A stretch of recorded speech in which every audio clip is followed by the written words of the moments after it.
Tayyor pomidor bodring salat qilib qo'ymasdan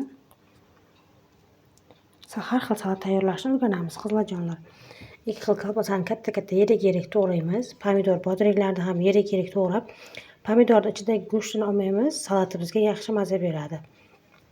Tuxumni yirik to'g'raymiz va kukuriz, xohlaganlar banderol so'sa bo'ladi. Men tayyor bozordan kukuriz olib soldim. Endi buni tayyorlashni ko'ramiz. Tayyor tovog'imizga birinchi o'rinda bodringlarni solamiz.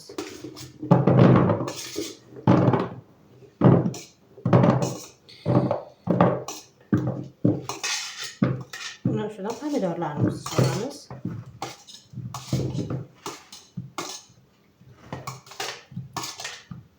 Aytgandek,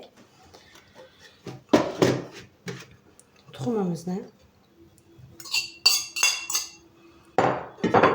va uni ustidan kukuruzlarimizni solamiz. Hozir pishiqchilik davrida hamma narsani bozordan topsak bo'ladi. Oxirida kolbasalarimizni ham so'ramiz.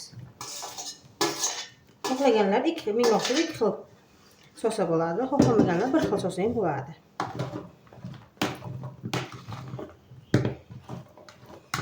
Bunga ishtahamizga qarab tuz, paprika, chesnok so'sa ham bo'ladi.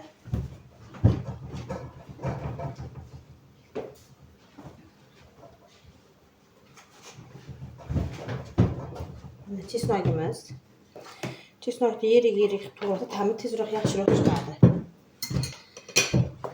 Maydaroq tuzdan ishlatishingizni tavsiya qilaman. Chunki salatimizda erimay qolishi mumkin.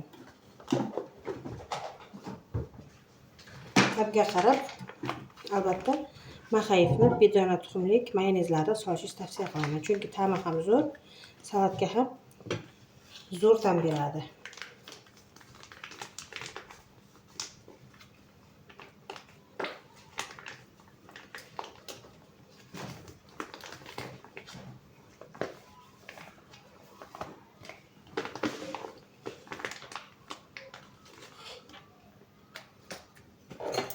Endi mana yaxshilab aralashtiramiz.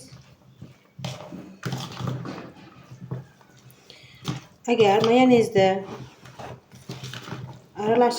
aralashtirish xohlamaganlarga koreyskiy soya sosa ham ta'mi ham zo'r va neobeshli chiqadi.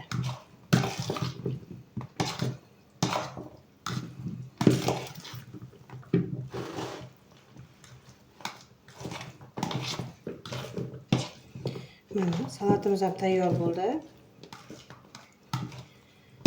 Tez va oson tayyor bo'ladigan salat. Buni likopchalarga chiroyli qilib suzamiz. Sizlarga yoqimli ishtaha.